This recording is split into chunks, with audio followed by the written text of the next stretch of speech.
Hello cockroach जनता party, कैसे हैं आप लोग। अभी तो आप लोग खुश होंगे क्योंकि आपकी सारी डिमांड पूरी हो गई है। जैसा कि मोदी जी ने रात में 11:52 पे फास्ट ट्रैक कोर्ट की घोषणा कर दी थी।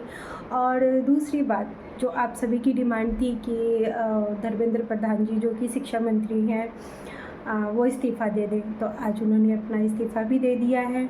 और आपकी जो भी मांगें थी उन्होंने पूरी कर दी। और गवर्नमेंट आपसे बात करना चाहती है तो वो बात भी करेगी।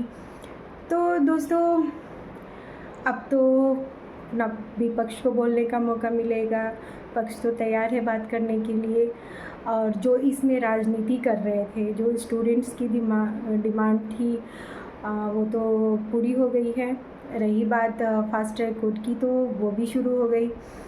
और जो इसमें विपक्ष या राजनीति करने वाले लोग घुस गए थे स्टूडेंट के बीच में और ये सारा बवाल हुआ, तो अब ये बवाल शांत हो गया है, अच्छी बात है। और गवर्नमेंट को स्टूडेंट से बात करनी चाहिए, या जो प्रॉब्लम आई है या पेपर लीक के बारे में, वो सारी बातें होंगी। और रही बात विपक्ष की, तो वो कुछ ना कुछ तो मुद्दा बना के ढूंढते रहते हैं, कुछ ना कुछ नए मुद्दे खड़े होते रहेंगे। पर मैं गवर्नमेंट से भी ये कहना चाहूँगी कि जो चीज़ें अभी हुई, धर्मेंद्र प्रधान जी का इस्तीफ़ा हुआ, या फिर मोदी जी का रात के 11:52 पर अनाउंस करना फास्ट ट्रैक कोर्ट की, अगर ये चीज़ें पहले हो जाती तो इस प्रोटेस्ट को रोका जा सकता था। जो कि दिल्ली में हुआ, वहाँ काफ़ी स्टूडेंट को चोट लगी, बहुत सारा बवाल हुआ, चीज़ें गवर्नमेंट की चीज़ों को नुकसान भी हुआ, गाड़ियाँ तोड़ी गई, मतलब बहुत सारी चीज़ें हुई जो कि रोका जा सकता था। जिसे अगर ये चीज़ें अब हो रही हैं कि स्टूडेंट से बात हो रही हैं, और जो धर्मेंद्र प्रधान जी का इस्तीफ़ा हुआ, ये सारी चीज़ें पहले अगर हो गई रहती तो इन सभी चीज़ों को रोका जा सकता था। तो गवर्नमेंट से तो मैं यही कहूँगी कि इतनी जो ये नौबतें आती हैं प्रोटेस्ट की और इस तरह की, तो इसे क्यों ना पहले ही समझ लिया जाए, या जो चीज़ें बाद में की जाती हैं वो पहले ही कर दिया जाए, तो इस तरह की बातें ही नहीं होंगी। स्टूडेंट को इतनी चोटें लगी, बहुत कुछ, जितनी भी क्लिप दिखाई जा रही थी, जितने वीडियोस आ रहे थे, उस हिसाब से ये चीज़ें अच्छी तो नहीं हैं। और रही बात पेपर लीक की, तो ये हर साल होते रहा है। नीट का पेपर ये तीसरी बार लीक की खबर आई है, और ये सारा बवाल हुआ, इससे स्टूडेंट को काफ़ी नुकसान हुआ। जो बच्चे अच्छा करके आए थे फर्स्ट पेपर में और वो लीक हुआ, कैंसिल हुआ, वो नहीं होनी चाहिए। ये बच्चों की लाइफ का सवाल है।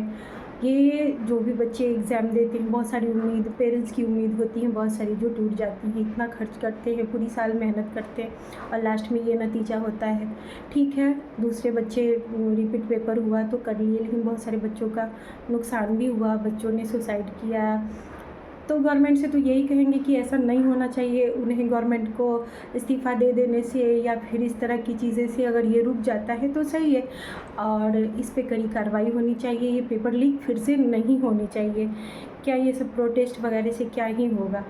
इस्तीफ़ा हो गया, जांच होगी, पर वो जांच के बाद गवर्नमेंट को ये प्रॉमिस कर पाएंगे गवर्नमेंट की दोबारा से ऐसी चीज़ें नहीं होंगी। तो दोस्तों, सीजेपी का तो डिमांड पूरा हो गया है, और जो बच्चों की नुकसान हुई है उसकी तो भरपाई नहीं की जा सकती, पर कोशिश गवर्नमेंट को यही करनी चाहिए कि दोबारा ऐसी चीज़ें ना हो। और फिर आप सभी को बधाई हो जो लोग सीजेपी के सपोर्ट में थे। खैर, मैं भी प्रोटेस्ट का ये नहीं हूँ कि मैं प्रोटेस्ट का समर्थन नहीं करती, बल्कि ठीक है, प्रोटेस्ट करना, अपनी डिमांडें करना, सरकार की आंखें खोलना होता है। पर जो चीज़ें हुई, जितनी नुकसान हुआ, बच्चों को चोट लगी है और बहुत सारी चीज़ें हुई, राजनीति भी बीच में घुस गया था। जो प्रोटेस्ट जिस चीज़ के लिए था उस पर तो कोई बात ही नहीं कर रहा था, राजनीति शुरू हो गई थी। तो ऐसी चीज़ें नहीं होनी चाहिए, हर चीज़ में राजनीति अच्छी नहीं होती है। और प्रोटेस्ट करने की भी लिमिटेशन होनी चाहिए कि आप कहीं भी कुछ भी तोड़ फोड़, या कहीं पार्लियामेंट की धमकी, तो ये चीज़ें नहीं होनी चाहिए। फिर लास्ट में ये कहूँगी कि उनकी डिमांडें पूरी हो गई हैं, गवर्नमेंट उनसे बातें करे और ऐसी प्रॉब्लम दोबारा ना आए।